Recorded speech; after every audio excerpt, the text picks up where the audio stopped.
He thought a PTA president badge would turn the schoolyard into his personal chessboard, but I'd already positioned my queen where he couldn't see it. The night of the vote count, he raised his hand to thunderous applause, savoring his victory over me. By morning, the entire school district was staring at his forged signatures blazing across the auditorium screen.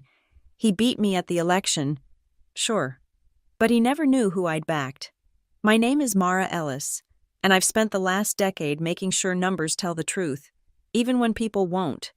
As a compliance specialist at Harborline Systems, I've learned that every financial irregularity has a human face behind it, usually one wearing a practiced smile. The Maple Ridge Elementary cafeteria smelled like industrial disinfectant and democracy that Tuesday night. Folding chairs scraped against linoleum as parents filed in for the PTA election results. I sat 3 rows back, my laptop bag heavy against my shoulder, watching Graham Weller work the room like he was running for mayor instead of unpaid volunteer president. "Looking good. Graham," someone called out. He flashed that contractor's grin, the one that had somehow charmed my mother into marriage 5 years ago, and waved like he'd already won. He had, of course. I'd counted the votes myself an hour earlier as part of the election committee. Graham 67, Ava McKinney 54. A narrow victory, but enough.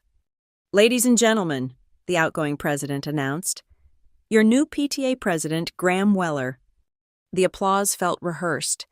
Graham bounded to the podium, his bulk making the whole structure wobble. My mother Diane beamed from the front row, her hands clasped like she was at church. My younger brother Noah, home from Ohio State for the weekend, gave a half-hearted clap from beside her. "Thank you. Thank you all," Graham boomed into the microphone. "This is about our kids, about making Maple Ridge the crown jewel of West Hartwell." I kept my expression neutral, even as he caught my eye and winked. The wink said everything. "See, I beat you at your own game." He knew I'd volunteered for the election committee, knew I'd pushed for financial transparency measures, knew I'd quietly supported Ava, the 3rd-grade teacher who actually understood education budgets. "Big plans ahead, folks," Graham continued. "Starting with that athletic complex renovation, our kids deserve the best facilities tax dollars can buy." The cookie donation box sat on the table beside him, supposedly full of PTA fundraiser proceeds. It seemed heavier than usual when we'd moved it earlier. Details like that stick with you when you're trained to spot anomalies. After the meeting, Graham cornered me by the exit. "Bet you're surprised. Mara." His breath smelled like the peppermints he chewed to cover the cigarettes my mother pretended he'd quit. "Congratulations," I said evenly. "Come on. Don't be sore. Fair and square, right? All those fancy audit skills of yours couldn't swing the vote." He clapped my shoulder with a hand that had laid too much concrete to be gentle. "Maybe next time leave the politics to people who understand people, not just spreadsheets." I smiled. "You're right. You definitely understood what people wanted to hear." He laughed, missing the edge in my voice, and strutted off to glad hand more parents. Diane approached me, her eyes careful. "Honey, I hope you're not upset. Graham really does want what's best for the school." "I'm sure he does." "Mom," I hugged her, noticing how thin she'd gotten. "Drive safe. I've got some work to finish up at home." That night, I spread the PTA financial documents across my dining room table. The spending ledger showed unusual entries, facility enhancement sponsors, with no attached receipts, vendor payments to companies I couldn't trace, and someone had been playing with the cookie sale numbers, adding zeros where they shouldn't be. My phone buzzed. A text from Ava McKinney. "Thanks for trying. At least we'll have transparency with Graham in charge, right?" I stared at her message, then at the fabricated numbers swimming in front of me. Graham thought he'd won because he counted votes, but he'd forgotten that I count everything else. "Actually," I texted back, "I think we're about to get more transparency than anyone bargained for." The donation box had been heavy, the books were cooked, and somewhere in the district's files was a $3.2 million federal grant application that suddenly made sense of Graham's enthusiasm for athletics facilities. He'd beaten me at the election, but he had no idea who or what I'd really been backing all along. The night shift at Harborline Systems suited me perfectly, while West Hartwell slept. I audited supply chain databases and flagged suspicious transactions. The building's fluorescent hum had become my white noise, the empty cubicles my thinking space, but tonight, my screen displayed something else entirely: the Maple Ridge PTA's financial records. I'd photographed every page during the transition meeting, claiming I needed to verify the election committee's final report. Graham had been too busy basking in victory to notice. Now, at 2 a.m., patterns emerged like blood in water. 3 weeks into his presidency, Graham had already restructured the PTA's vendor relationships. The cookie fundraiser, our biggest annual earner, suddenly showed a 400% increase in projected revenue. Interesting, considering we'd sold the same 12 varieties to the same neighborhood for a decade. My desk phone rang, security calling about my overtime hours again. I assured them I was wrapping up a critical compliance review, which wasn't entirely untrue. The real revelation came from cross-referencing public records. Prairie Vantage Education Partners, the company Graham pushed as the athletic complex contractor, had incorporated just 2 months ago. Its registered address, a strip mall mailbox service. Its principal officer, Dennis Kolb, whose LinkedIn showed him as Graham's poker buddy and former subcontractor. I leaned back, rubbing my eyes. In my drawer sat a photo from last Christmas. Mom, Noah, Graham, and me, pretending we were a normal family. Graham's arm around Mom's shoulders looked protective in the picture. Now it looked possessive. My phone buzzed. Noah, texting at 3 a.m. from his dorm. Can't sleep, Mom called crying, Graham yelling about money again. This was the Graham I knew, the one who'd borrowed Noah's college savings for a sure-thing investment that evaporated. The one who'd convinced Mom to co-sign business loans she didn't understand. But those were family matters, painful and private. This PTA scheme was public money, kids' money. I started building timelines, every deposit, every vendor change, every signature. Graham's digital footprint was surprisingly sloppy for someone attempting fraud. He'd used his company email to send PTA documents. His construction firm's QuickBooks showed matching transactions on dates that aligned with PTA withdrawals. The smoking gun appeared in an attachment buried in the previous treasurer's handover files, a draft grant application for $3.2 million in federal school improvement funds, the kind of money that required district approval, community support, and crucially, a demonstrated local fundraising commitment to qualify. Suddenly, the inflated cookie sales made sense. Graham wasn't just skimming, he was creating a paper trail to make Maple Ridge look like a fundraising powerhouse, positioning the school for a federal windfall he could steer toward his shell company. But something bothered me. The PTA president couldn't execute this alone. I found my answer in the signature pages. 3 board members had signed off on vendor changes, including one I recognized. My mother's shaky cursive appeared on a sponsorship commitment form dated last week. Mom, who hadn't attended a PTA meeting since the election. I drove home as dawn broke, my mind racing. In my apartment, I pulled out a legal pad and started what I did best, creating a compliance framework. Not for Harborline this time, but for Graham Weller. By 7 a.m., I'd identified 6 regulatory violations, 4 instances of likely fraud, and one very nervous PTA treasurer named Shelley Pratt, whose emails suggested she wanted out but didn't know how. My laptop dinged with a new message. Ava McKinney. Coffee before school. I have concerns about the new sports equipment vendor. Something feels off. I smiled grimly. Brew a full pot, I replied. We have a lot to discuss. Graham thought he'd played me by winning the election. He believed his own performance, the concerned stepfather investing in the community. But I'd learned long ago that the best auditors don't stop the crime in progress. They document everything, build airtight cases, and wait for the perfect moment to let the numbers speak. My mother's forged signature stared up at me from the sponsorship form. Graham had crossed a line, bringing family into his scheme. He wanted to play with public money, fine. But forging Mom's signature meant he'd made it personal. The morning news droned in the background. Something about the district board meeting next Thursday. They'd be voting on the federal grant application, Graham's big score. I picked up my phone and scrolled to a contact I'd saved months ago, Jared Lyle, the district's by-the-book administrative officer who'd once thanked me for catching a vendor's duplicate billing. Mr. Lyle Mara Ellis, I have some documents you need to see before Thursday's board meeting. It's about the Maple Ridge Athletic Complex proposal. Graham beat me at the PTA election, but he was about to learn that some contests aren't decided at the ballot box. The coffee shop on Birch Street opened at 6 a.m. for the teacher crowd. Ava McKinney was already there, grading papers in the corner booth.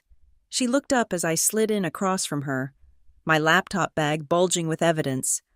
"You supported me during the election," she said quietly, even though we never spoke about it directly. "Good teachers recognize patterns," I replied, "just like good auditors." She smiled. "So what patterns are we recognizing today?" I opened my laptop, angling the screen away from the early morning patrons. 3 months ago, you asked the PTA board for transparency in vendor selection. Graham shut you down, called it micromanaging, but you kept copies of everything, didn't you? Her eyes sharpened. Every email, every dismissed suggestion, every board meeting where financial questions got tabled. I need those records, and I need you to understand what you're looking at when you see them. I pulled up the Shell Company documentation. But first, you should know I've been preparing for this since before the election. Ava leaned forward. You knew he'd win. I made sure he would. You had 61 votes. Actually, I convinced 7 parents to switch at the last minute. Her coffee cup stopped halfway to her lips. Why? Because a corrupt PTA president is a local embarrassment. A corrupt PTA president who steals federal education money. That's a criminal. Graham needed enough rope, and he needed to think he was untouchable. I walked her through the scheme, watching her teacher's instincts process the information. She took notes in perfect cursive, asking the right questions. When I showed her my mother's forged signature, she winced. "We need more than suspicious transactions," she said finally. "We need Graham's direct connection to Prairie Vantage. Already working on it, but I need your help with something else." I pulled up the district's FOA request portal. File these requests exactly as I've written them. Your name carries weight, respected teacher. Concerned about proper procedures. Mine would raise flags. She reviewed the documents. Financial disclosures, meeting minutes, email chains. This is extensive. It's methodical. Graham's sloppy, but he's not stupid. We need parallel evidence chains. My phone buzzed. Shelley Pratt, the treasurer. "Can we meet urgent? Off the record?" Ava saw my expression. Trouble. Possibly, or possibly an ally. I gathered my materials. Start with the FOIA requests. Save everything to a cloud drive, not your school computer, and Ava. From now on, we weren't working together. You're just a concerned teacher following up on financial irregularities you discovered independently. She nodded. What about you? I'm just a compliance specialist who can't turn it off. If anyone asks, you barely know me. I met Shelley at the playground behind Maple Ridge, where the morning dog walkers provided cover. She looked exhausted, clutching a thumb drive like a lifeline. "I can't do this anymore," she began. "Graham's asking me to sign things I don't understand, moving money between accounts. He says it's standard procedure, but..." "It's not," I confirmed. "How long has this been happening?" "Since day one, he brought in this whole new system. Said the old way was outdated. But Mara, there's something else." She handed me the drive. "I've been keeping backups. Everything. Including the emails where he tells me what signatures to forge." My pulse quickened. Whose signatures? Board members who miss meetings, parents who verbally agree to donations. He has this template system. She trailed off, seeing my expression. "Your mother's was last week. I'm so sorry. I didn't want to, but he said she'd authorized it, that she was just too busy to come in." I pocketed the drive carefully. "Shelley, you did the right thing, but I need you to keep playing along for now. Can you do that?" She nodded shakily. "There's a board meeting Thursday about the federal grant. He wants me to present the fundraising numbers. Present them exactly as he prepared them, I said. Don't change anything. Don't warn him. Everything depends on Thursday going exactly as Graham planned. That afternoon, I built my network carefully. Jared Lyle confirmed receipt of my documentation. His bureaucratic soul horrified by the regulatory violations. Rita Gomez, a parent who happened to be a CPA, agreed to review the books informally. Each person received only their piece of the puzzle, but together they formed an investigative framework Graham couldn't see coming. The final piece fell into place Wednesday night. Noah called, drunk and upset. Graham's bragging to his buddies at the bar. Says after Thursday, he'll have enough to pay off his debts and then some. Talking about earning his keep in our family. Stay out of it, I warned. And Noah maybe crash at a friend's place tomorrow night. Why what's happening Thursday? Graham's getting everything he worked for. Exactly what he deserves. I hung up and surveyed my dining room table. Now a war room of evidence. Financial records mapped with colored tabs. Email chains highlighted and cross-referenced. A USB drive with enough digital evidence to bury Prairie Vantage and everyone connected to it. Graham thought he'd beaten me at the PTA election. He had no idea I'd been coaching his opponent from the shadows, that every document request and financial question Ava raised had been carefully scripted. He'd won exactly the victory I'd designed for him.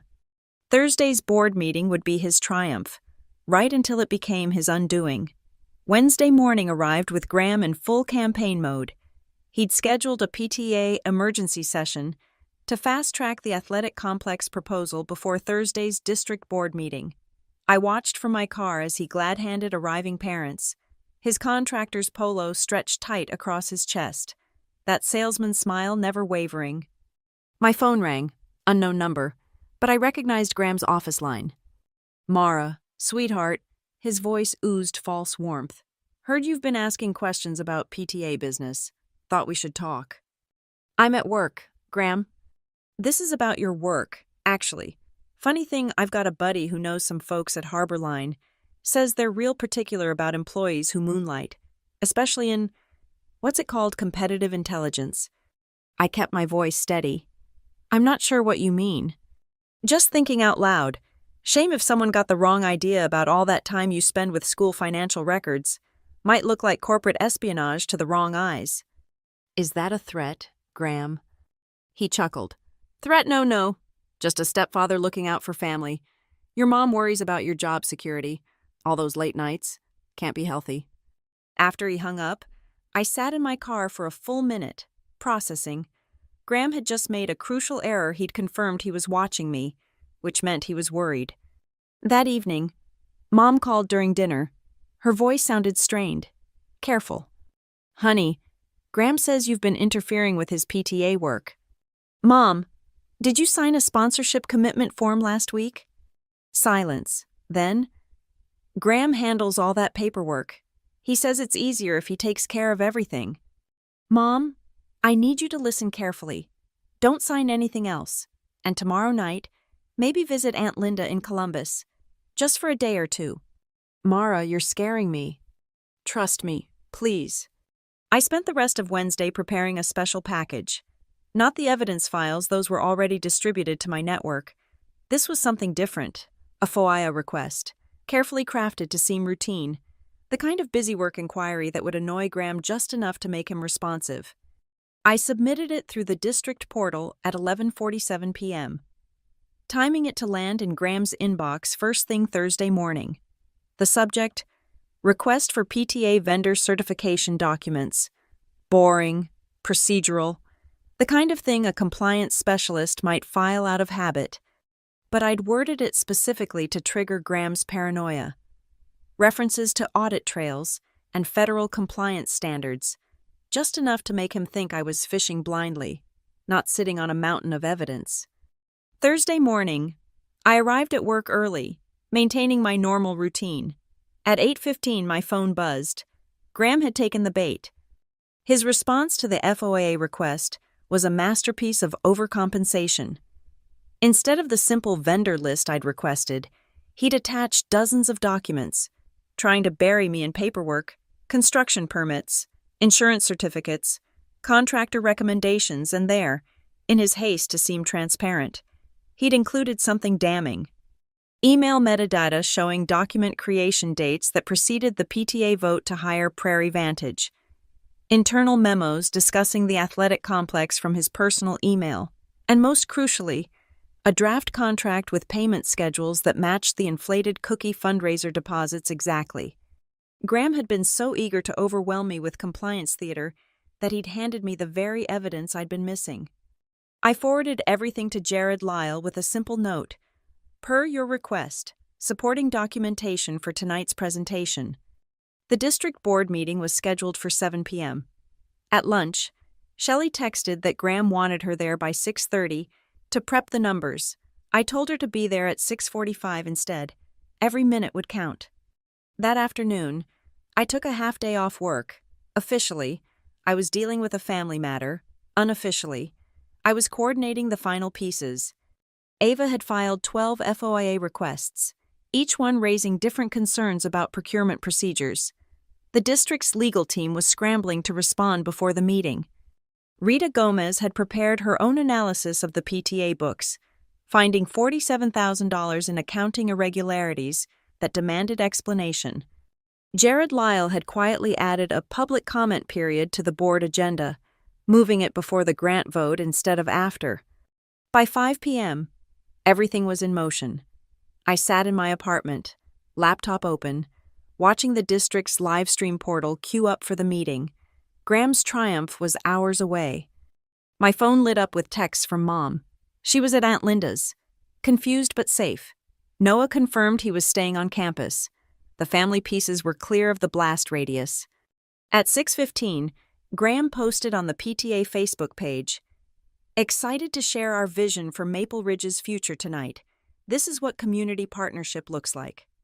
I stared at his post, at the comments from parents who had no idea what was coming. Graham had built his scheme on their trust, their hope for better facilities for their children. He'd weaponized their good intentions. At 6:55, I closed my laptop and headed for the door. The district building was a 10-minute drive. I'd watch Graham's show in person. He wanted to win so badly, he'd forgotten the first rule of fraud: the cover-up is always worse than the crime. And thanks to his paranoid document dump this morning, his cover-up was now public record. Graham Weller was about to learn what happened when you threatened a compliance specialist who'd already documented your crimes. He'd pushed all his chips to the center of the table. Time to show him my hand. The puzzle pieces clicked together with algorithmic precision. What started as suspicious patterns had crystallized into a criminal conspiracy, each revelation building on the last. It began with Shelley's USB drive. Hidden among routine PTA files was a folder labeled GW Personal, Graham's digital fingerprints all over it. The metadata alone told a story. Documents created on his work computer, during business hours, using his construction company's Microsoft Office license.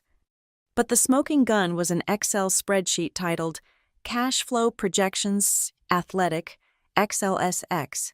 Graham had mapped out the entire scheme: inflate PTA fundraising numbers, qualify for the federal grant, award the contract to Prairie Vantage, then invoice through 3 different subcontractors to hide the money trail.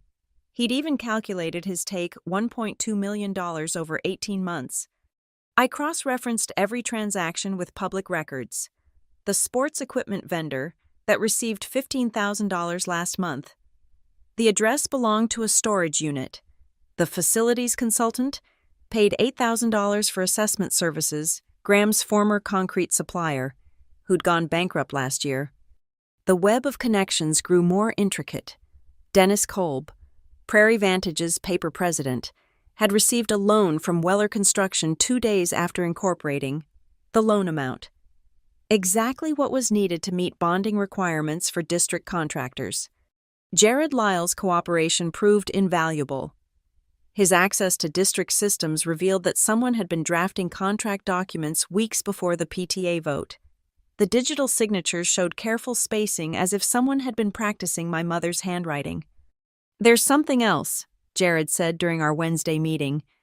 "The federal grant application requires board attestation. Every board member has to sign, confirming the fundraising numbers are accurate. I pulled up Shelley's files again. There it was, a signature page with 5 names, including Mom's, but the document properties showed it had been created as a single image, then digitally inserted into the PDF.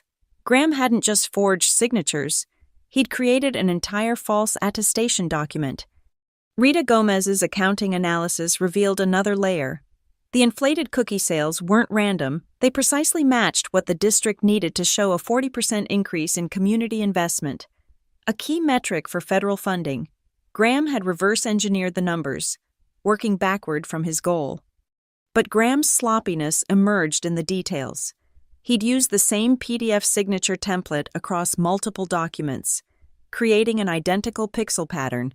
He'd forgotten to sanitize EXIF data from scanned documents, leaving breadcrumbs to the FedEx office store where he'd uploaded files from his company account. The most damning evidence came from an unlikely source, the PTA's email system. Graham had set up mail forwarding rules, automatically copying certain board communications to his personal accounts. He thought he was monitoring potential problems. Instead, he'd created a perfect evidence trail of his conspiracy. I assembled everything into what I called the packet, 47 pages of documentation. Cross-referenced and annotated, financial records showed money flowing in circles. Email chains revealed Graham pressuring Shelley to backdate deposits. Construction permits exposed Prairie Vantage's lack of experience with educational facilities. Thursday afternoon at 4 p.m., I made my final preparations.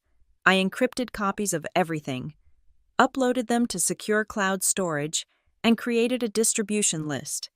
If anything happened to derail tonight's plan, the evidence would automatically release to local media, the FBI's Public Corruption Unit, and the State Attorney General's office. At 5:30, I discovered Graham's final miscalculation.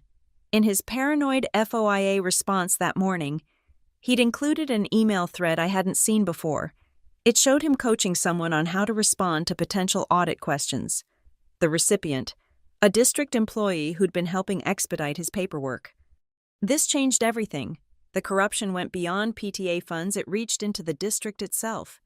I forwarded this to Jared with a simple note: "You'll want legal counsel present tonight."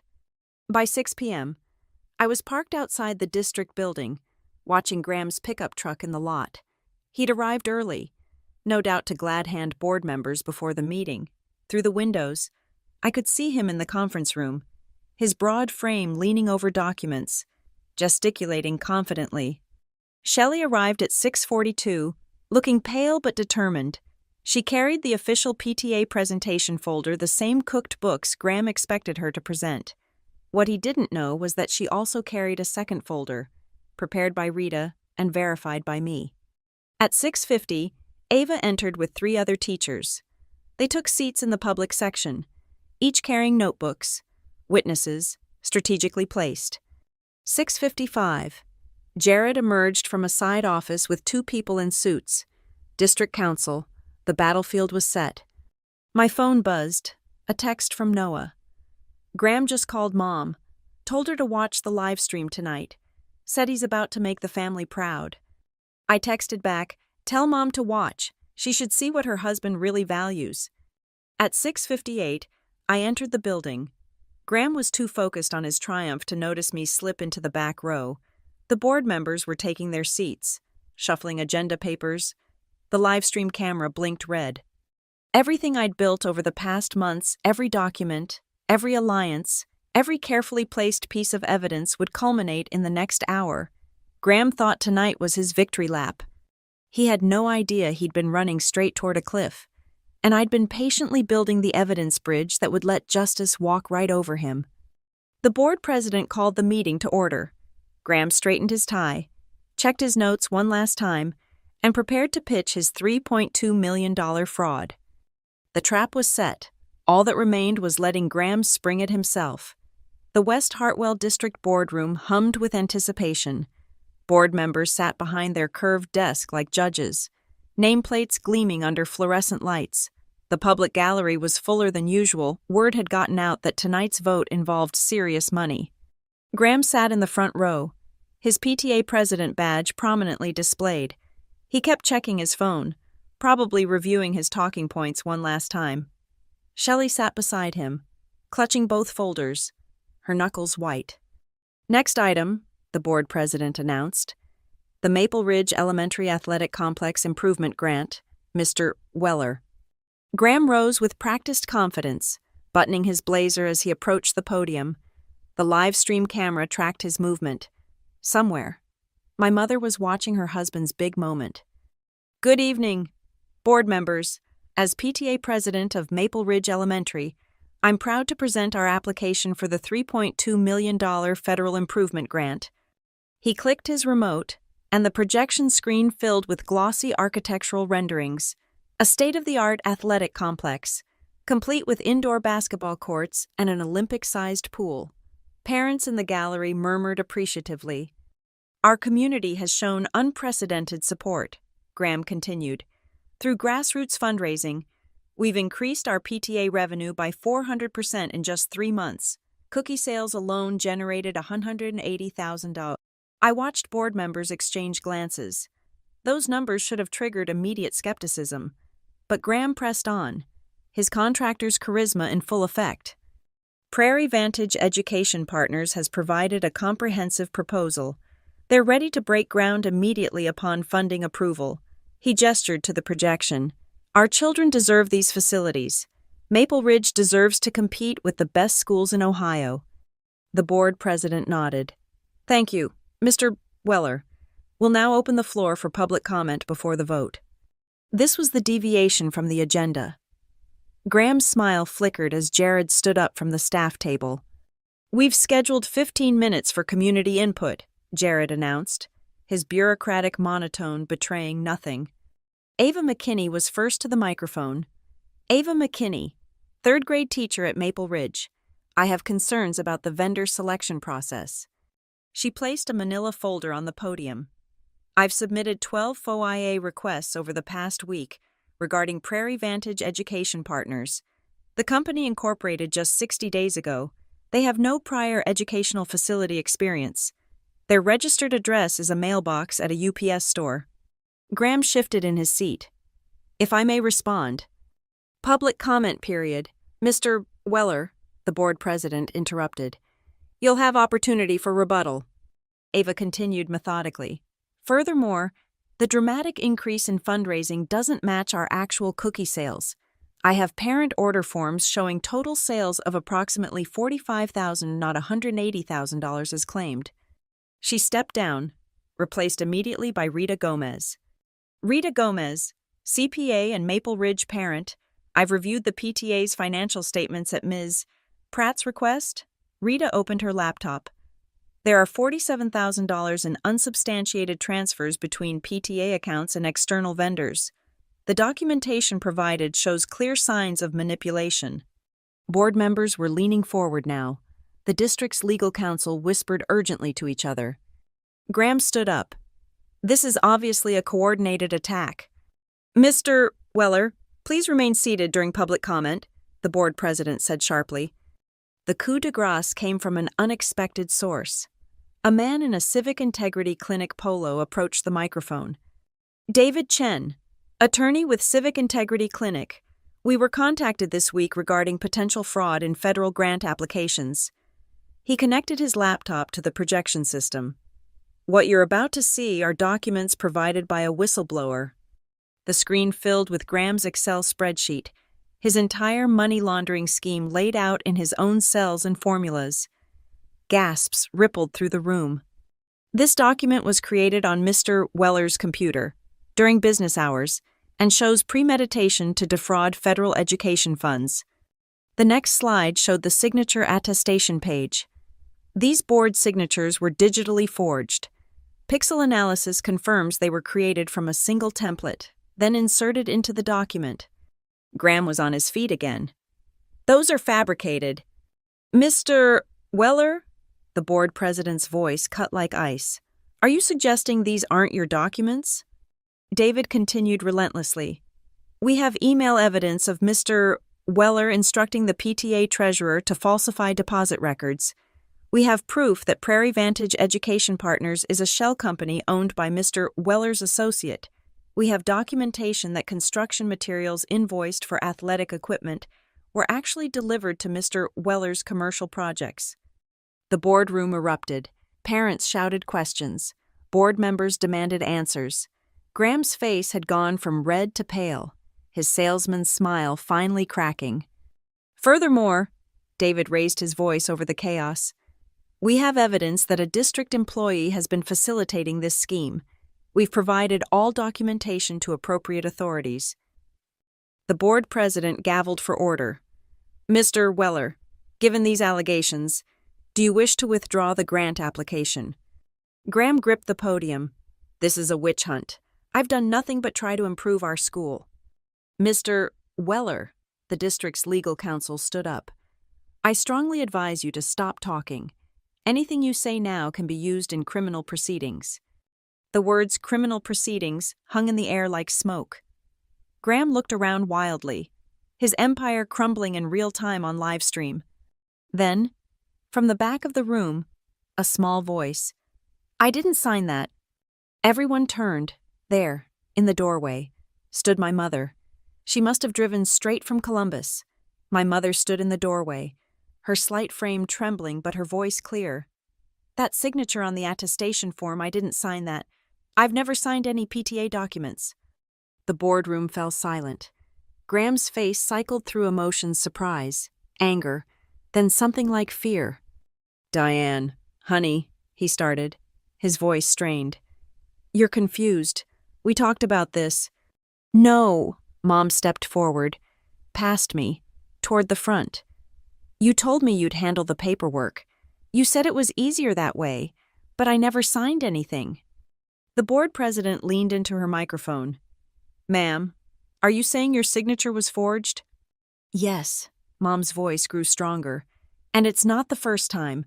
Graham's been signing my name on business documents for months. I was too afraid to say anything before. But seeing this, she gestured at the projection screen. These are children's futures he's stealing from. Graham's carefully constructed facade finally shattered. You don't understand business.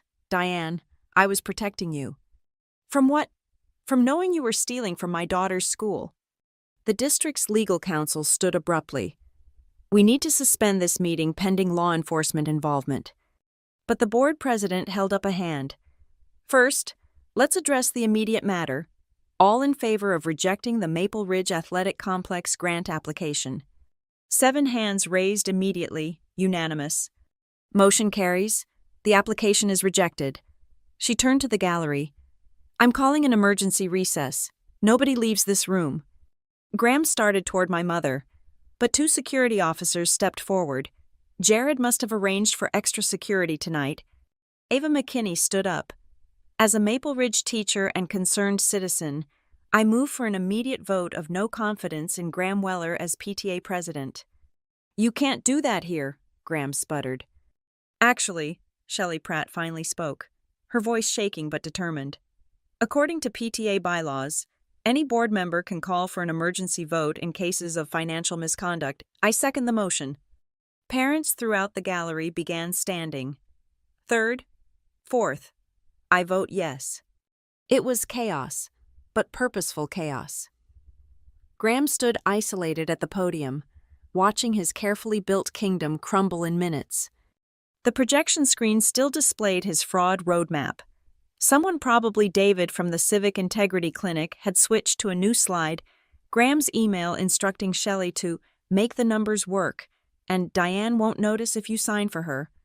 This is entrapment, Graham shouted. This is... The boardroom doors opened. 2 uniformed officers from the West Hartwell Police Department entered, followed by a detective I recognized from a previous Harborline case. Graham Weller. The detective's voice was professionally neutral. We need you to come with us for questioning regarding fraudulent use of federal grant applications and identity theft. Identity theft? Graham's voice cracked. I never... Forging your wife's signature constitutes identity theft under Ohio law. The detective explained. Please come quietly. Mr. Weller. As they led Graham toward the door, he turned back to look at my mother. Diane, tell them this is all a misunderstanding. Mom lifted her chin, finding strength I hadn't seen in years. The only misunderstanding was mine, thinking you'd changed, thinking you actually cared about this community instead of just seeing dollar signs. Graham's face twisted. This is her doing, isn't it? He pointed at me. Your daughter's been plotting. Mr. Weller, I advise you to remain silent, the detective interrupted, guiding him firmly toward the exit. As they passed my row, Graham locked eyes with me. I met his gaze steadily, saying nothing. There was nothing to say. The numbers had spoken for themselves. After the police left, the boardroom erupted again. Parents demanded answers. Board members called for immediate audits. The live stream comment feed scrolled too fast to read. Shelley stood at the podium, holding her second folder. I have clean books here, the real books. If the board will accept them, we can start fixing this tonight. Mom found me in the chaos, wrapping her arms around me. I'm sorry, she whispered. I should have listened when you warned me about him years ago. You're safe now, I said. That's what matters. Ava appeared beside us. The PTA board is holding an emergency vote in the hallway. Shelley nominated me for interim president. Will you second it? I shook my head. You don't need my vote. You earned this on your own. I just made sure the playing field was level. The board president's gavel rang out repeatedly, trying to restore order. We will reconvene Monday for a full audit announcement. All Maple Ridge funds are frozen pending investigation.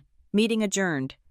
As people filed out, discussing the night's drama, I stayed seated. My phone buzzed with messages from Noah, from colleagues who'd watched the live stream, from reporters who'd somehow gotten my number. I ignored them all, watching the empty podium where Graham had stood so confidently just 30 minutes ago. He'd wanted to win so badly. He'd forgotten that in financial fraud, the paper trail always wins. The projection screen still glowed with evidence of his crimes.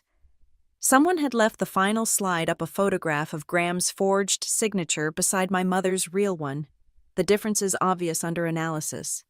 He'd beaten me at the PTA election, but I'd won the only game that mattered, the one where truth beats lies, where evidence beats charisma, where patient justice beats quick greed. The custodian began turning off lights, preparing to lock up. I gathered my things, helped my mother to her feet, and walked out of the boardroom. Graham Weller had gotten exactly what he'd worked for. Every forged signature, every stolen dollar, every lie they'd all led him here, to handcuffs and headlines. Justice served at exactly the right temperature. The morning news led with Graham's arrest. Local PTA president charged with federal grant fraud scrolled across the bottom of the screen as reporters stood outside Maple Ridge Elementary. I sipped my coffee, watching from my kitchen as they interviewed shocked parents who'd trusted Graham with their fundraising dollars. My phone had been ringing since 6 a.m., reporters, mostly, but also messages from the network I'd built. Ava sent a photo of herself cleaning out Graham's PTA office, boxing up evidence for investigators. Shelley texted that she'd been granted immunity in exchange for testimony. Jared formally thanked me for preventing a catastrophic breach of public trust. But the call I'd been expecting came at 8:17 a.m. This is Special Agent Martinez with the FBI's Public Corruption Unit. Ms. Ellis, we've been reviewing the documentation provided by the Civic Integrity Clinic. Your forensic work is impressive. I just followed the numbers, I said. Nevertheless, we'll need your testimony. Mr. Weller's scheme appears to extend beyond West Hartwell. We found similar shell companies in 3 other districts. Graham's greed had been even greater than I'd discovered. He hadn't just targeted our community, he'd built a fraud network across northeastern Ohio. That afternoon, I met Mom at the house she'd shared with Graham. Noah had driven up from campus to help her pack Graham's belongings. We worked in relative silence, boxing up the life of a man who'd pretended to be part of our family while stealing from our community. I found these, Noah said, holding up a stack of papers from Graham's home office. More forged documents, more schemes. How long was he planning this? Probably since the day he met Mom, I replied. Con artists don't change. They just find new marks. Mom paused in wrapping Graham's awards, Chamber of Commerce recognition, Contractor Association certificates. I'm filing for divorce Monday, my lawyer says with the criminal charges. It should be straightforward. Good, I said. You deserve better than someone who'd forge your signature. She smiled sadly. I should have listened when you first raised concerns. You saw through him immediately. I see patterns for a living, Mom. Don't blame yourself for having faith in people. That evening, the PTA held its emergency meeting in the Maple Ridge cafeteria, the same room where Graham had celebrated his victory just weeks ago. Parents packed the space, demanding accountability and reform. Ava stood at the podium, calm and prepared. As interim president, my first act is full transparency. Every document, every transaction, every decision will be publicly available. No more backroom deals, no more ignored concerns. The vote was unanimous. Ava McKinney, the teacher who'd lost the rigged election, was now PTA president. The parents also voted to implement new financial controls, mandatory dual signatures, quarterly audits, and open budget meetings. Furthermore, Ava announced, an anonymous donor has offered to cover the legitimate expenses Graham claimed were funded by cookie sales. Our students won't suffer for his crimes. I smiled from the back row. Liquidating some investments was a small price to pay for protecting the kids' programs. After the meeting, Ava found me in the parking lot. Anonymous donor. No idea what you're talking about, I said. She laughed. Right. Just like I have no idea who spent months building a bulletproof fraud case while pretending to lose an election. You earned your position fair and square. Ava, I just made sure the game wasn't rigged. Monday's district board meeting was subdued. They announced a comprehensive audit of all vendor relationships, new oversight procedures, and the termination of the employee who'd helped Graham. The $3.2 million federal grant would be resubmitted next cycle, with proper documentation and legitimate contractors. Graham's trial date was set for 6 months out. The prosecutor assured us it was open and shut. The evidence was overwhelming, the paper trail undeniable. He'd likely serve 3 to 5 years federal time, plus state charges for identity theft. But for me, the real victory came in a quiet moment Tuesday morning. I was back at my desk at Harborline, reviewing supply chain anomalies, when my boss stopped by.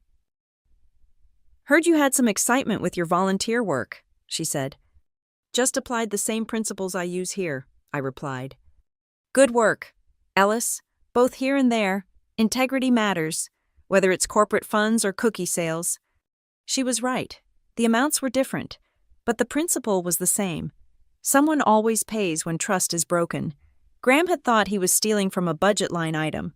He'd actually been stealing from children's futures, from teachers' resources, from a community's faith in its institutions. 3 weeks later, I received a package at work. Inside was a Maple Ridge Elementary coffee mug and a handwritten note from a parent. Thank you for showing us that one person who refuses to stay silent can change everything. I placed the mug on my desk, next to my compliance manuals and audit guides. Graham had beaten me at the PTA election because he'd played politics while I'd stuck to principles. But principles, backed by evidence and pursued with patience, won the war. That's the thing about numbers, they don't lie. They don't forget. And they always balance in the end. Graham thought a PTA president badge would turn the schoolyard into his personal chessboard. He was right about the game metaphor. He just never realized I'd been playing chess while he was playing checkers. And in chess, the queen doesn't need to announce her presence.